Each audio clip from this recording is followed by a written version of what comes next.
BBC বাংলার সান্ধ্য অধিবেশন প্রবাহতে আপনাদের স্বাগত। আজ আপনাদের সাথে লন্ডন স্টুডিও থেকে আছি মানসী বড়ুয়া। বাংলাদেশের সর্বশেষ গুরুত্বপূর্ণ আপডেট সংবাদে আপনাকে স্বাগত। শুরুতেই সংবাদ শিরোনাম, পরে বিস্তারিত। প্রথমেই জানাবো আমাদের হাতে থাকা সর্বশেষ গুরুত্বপূর্ণ সবথেকে তাজা আপডেট সংবাদ। যে আসনগুলোতে লড়বে জামাত ইসলাম। আসন্ন ত্রয়োদশ জাতীয় সংসদ নির্বাচন উপলক্ষে 11 দলীয় জোটের আসন সমঝোতা ঘোষণা করা হয়েছে। এতে 300 আসনের মধ্যে 253টি আসন সমঝোতার কথা জানানো হয়েছে। আজ রাত 9:30টার দিকে রাজধানী ডিপ্লোমা ইঞ্জিনিয়ার্স ইনস্টিটিউশনে মুক্তিযোদ্ধা হলে আয়োজিত সংবাদ সম্মেলনে এই ঘোষণা দেন জামাতের নায়েবে আমির ডাক্তার আব্দুল্লাহ মোহাম্মদ তাহির। এরপর জানাবো ইসলামী আন্দোলনের সংবাদ সম্মেলন। আজ বাংলাদেশ জামাত ইসলামের নেতৃত্বাধীন 11 দলীয় নির্বাচনী ঐক্য জোটের সংবাদ সম্মেলনে অংশ নেয়নি ইসলামী আন্দোলন বাংলাদেশ। সার্বিক বিষয়ে অবস্থান জানাতে আজ বিকেলে সংবাদ সম্মেলন ডেকেছে দলটি। ইসলামী আন্দোলন বাংলাদেশের কেন্দ্রীয় প্রচার সম্পাদক শেখ ফজলুল করিম মারুফ গণমাধ্যমকে এই তথ্য নিশ্চিত করেছেন। তিনি বলেন, আজ শুক্রবার রাত 8টার দিকে আমরা সংবাদ সম্মেলন করে বিষয়টি নিশ্চিত করব। এদিকে নোয়াখালী 6 আসনে 11 দলীয় জোটের চূড়ান্ত প্রার্থী আব্দুল হান্নান। আসন্ন ত্রয়োদশ জাতীয় সংসদ নির্বাচনে নোয়াখালী 6 হাতিয়া সংসদীয় আসনে 11 দলীয় নির্বাচনী জোটের চূড়ান্ত প্রার্থী হিসেবে মনোনয়ন পেয়েছেন জাতীয় নাগরিক পার্টি এনসিপির সিনিয়র যুগ্ম মুখ্য সমন্বয়ক আব্দুল হান্নান মাসুদ। এই ঘোষণার পর থেকেই দ্বীপ উপজেলা হাতিয়া জুড়ে শুরু হয়েছে আলোচনা, বিশ্লেষণ ও রাজনৈতিক তৎপরতা।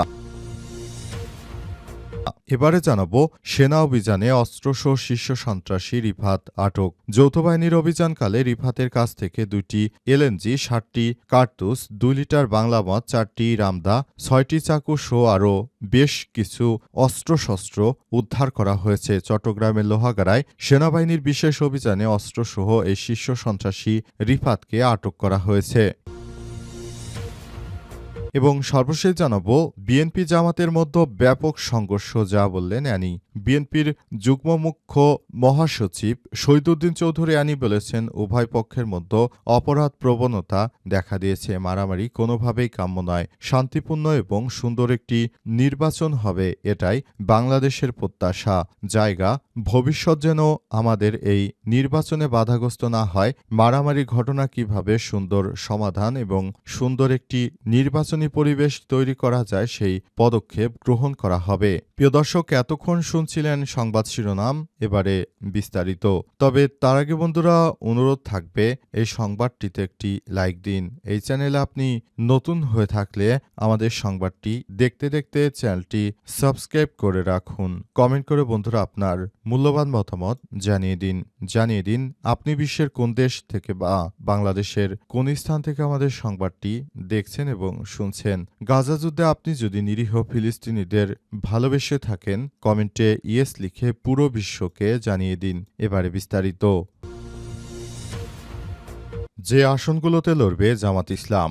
আসন্ন ত্রয়োদশ জাতীয় সংসদ নির্বাচন উপলক্ষে 11 দলীয় জোটের আসন সমঝোতা ঘোষণা করা হয়েছে। এতে 300 আসনের মধ্যে 253টি আসনে সমঝোতার কথা জানানো হয়েছে। বৃহস্পতিবার 15 জানুয়ারি রাতে 9টার দিকে রাজধানী ডিপ্লোমা ইঞ্জিনিয়ার্স ইনস্টিটিউশনের মুক্তিযোদ্ধা হলে আয়োজিত সংবাদ সম্মেলনে এই ঘোষণা দেন জামাতের নায়েবে আমির ডাক্তার আব্দুল্লাহ মোহাম্মদ তাহির। তিনি বলেছেন, আসন সমঝোতায় জামাতের 179টি, এনসিপি 30টি, বাংলাদেশ খেলাফতে মজলিস অর্থাৎ মামুনুল হককে 20টি, খেলাফতে মজলিস মাওলানা আব্দুল বাসিত আজাদকে 10টি, এলডিপিকে 60টি, এবি পার্টিকে 3টি, বিডিপিকে 2টি, নেজামে ইসলাম পার্টিকে 2টি আসনে নির্বাচন করতে দেওয়া হয়েছে। তবে ইসলামী আন্দোলন বাংলাদেশ, জাকপা ও খেলাফতে আন্দোলনের আসনের বিষয় এখনও নির্ধারণ করা হয়নি বলে জানিয়েছে জামাত ইসলামের নায়েবে আমির। যেসব আসনগুলোতে লড়বে জামাত ইসলাম সেগুলো হচ্ছে পঞ্চগড় 2,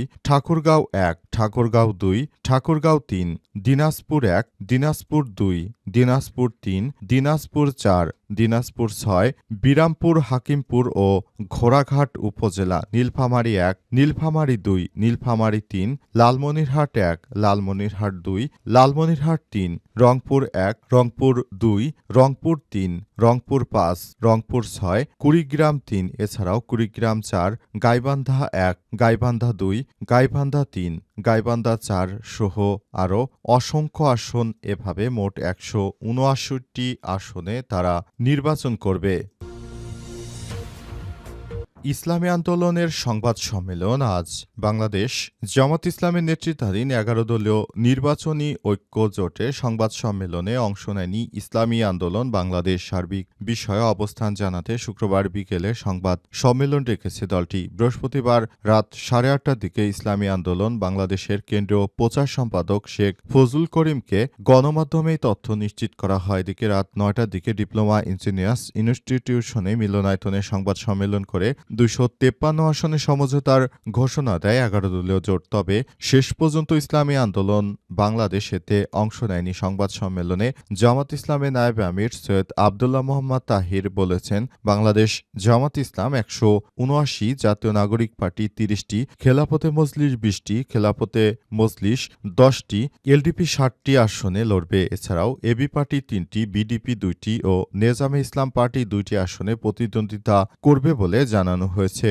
এসব কারণে এখন ইসলামী আন্দোলন এখন পর্যন্ত চূড়ান্তভাবে তারা কিছুই জানাতে পারেনি। আদতে তারা কি করবে, তারা কি জামাত ইসলামের সঙ্গে থাকবে নাকি নিজেদের মতো করে রাস্তা মাপবে, সে বিষয়টি চরমোনাই পীর এখন পর্যন্ত বলতে পারেনি। এজন্য সবাই মিলে এসব বিষয় দেখা হচ্ছে। অনেকেই বলাবলি করছেন, এমন নতুন বাংলাদেশে যে সুযোগ তৈরি হয়েছে, এটা থেকেই চরমোনাই পীর যদি বেরিয়ে যায় তাহলে নতুন বাংলাদেশ গড়ে তোলার ক্ষেত্রে কোনোভাবেই আসলে কাজ করতে পারবে না। সুতরাং এসব বিষয়গুলোকে খুবই গুরুত্ব সহকারে দেখতে হবে বলে মনে করা হচ্ছে এবং পুরো বাংলাদেশটাকে আবার নতুন করে সাজাতে চায় বাংলাদেশ জামাত ইসলাম। সেই দল থেকে যদি এই ইসলামী আন্দোলন চরমোনাই পীর বেরিয়ে যায় তাহলে এ বিষয়টি হবে তাদের জন্য বড় ধরনের আত্মঘাতী সিদ্ধান্ত।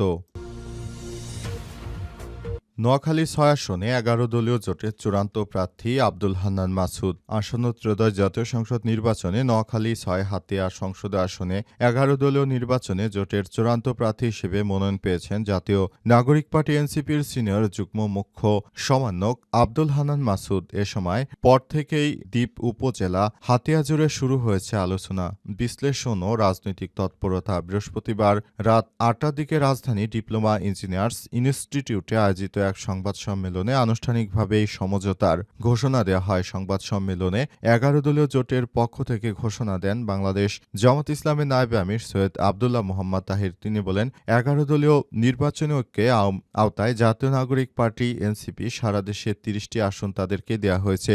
জোটগতভাবে ২৫৩টি আসনে প্রার্থী ঘোষণা করা হয়েছে। এর অংশ হিসেবে নোয়াখালী ৬ হাতিয়া আসনে এনসিপির প্রার্থী আব্দুল হান্নান মাসুদ ১১ দলীয় জোটের প্রার্থী হিসেবে তাকে চূড়ান্ত করা হলো। এই ঘোষণার পর হাতিয়ার মানুষ এখন মিষ্টি মুখ করছে, কারণ তারা দীর্ঘদিন ধরে আব্দুল হান্নান মাসুদকে পছন্দ করছিল এবং তারা জানিয়েছে আব্দুল হান্নান মাসুদ অত্যন্ত একজন অনেক ভালো ব্যক্তিত্ব সম্পন্ন, শিক্ষিত, মার্জিত।